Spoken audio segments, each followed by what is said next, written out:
Qarisa, გარყნა გონება და ეს გონება შეურაცხყოფელ სიტყვებს იმახსოვრებს მაინდა-მაინც ამ ხალხში. იმიტომ რომ არაა განათლება. მდედრიც და მამრიც ყველა უხალისი სიტყვებით ლაბარაკობს. უსირწყო. შეურაცხყოფელ ღმერთსაც და წმინდანებს და ღვთის მორწმუნენი არის.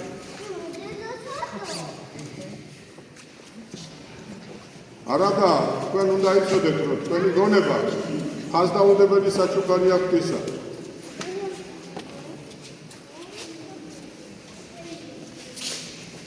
დააკვირდით აბა როგორ მოგწამდეს ფუფუნებით, სიხარბით, სიმდიდრის ტრფიალით, დაპირებით, ძარცვით, მოშლით, ოჯახის მოშლით და დიდი იდეოლოგიით ქართველები საქართველოს ქართველების გარეშე. და ადრე ხოდათ კიდე მოკალი მამა, მოკალი დედა, მოკალი და-ძმა და გახდით ტრანსგენდერი, ევროპელი, ამერიკელი, ევროამერიკელი, ამერიკელი და რუსი თუ პარტია გიბრძანებს, აბა რა უნდა ქნა. გული გინდა, ფუფუნება გინდა, სიმდიდრე გინდა, ძარცვით უნდა მოიტანო, აბა რა გინდა. სადა ღმერთი?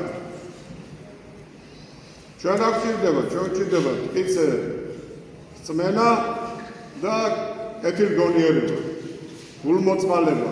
ეს გადაგვარჩენს, ჩვენ და ამან გადაგვარჩინა ყოველთვის დიდი ქართველები, მცირე ქართველები შეხოთაშორის. მე ვთქვი, რომ ჩვენი გონება ღვთისგან არის საჩუქარი.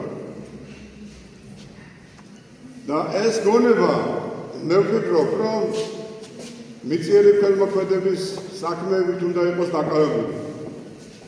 უნდა ვეძებდეთ ფუძეს, უნდა ვეძებდეთ ისტორიის ცოდნას. ფუძის ანგელოზი ამაში ჩვენ მოგვეხმარება. დაგვამდიდრებს. დედამიწით აღვადგენინებს იმ დანგრეულ ოჯახებს. და სოფლის შრომით მე მგონია მოგვეცემა აყვავება. მხოლოდ ერთადერთი ეს, რაც ტერმა ჩვენ დაგვანგრევინა, 500,000-მდე სოფელი დავშალეთ და დავანგრიეთ და ჩამავეყარეთ ამ ქალაქებში. და რამე ვიყო. დავკარგეთ ყველაზე დიდი ცოდნაც და შრომაც. და ახლა ვერ გინდათ დაგერ აფთიაქებში და სავატყობოებში. და ყველა დაგებულ მახეში უნდა შევყოთ თავი, მეტი გზა არ აქვს. აქედან მხოლოდ გამოგვიყვანს გულმოწყალება, კეთილგონიერება და რწმენა. არა ფანატიზმი.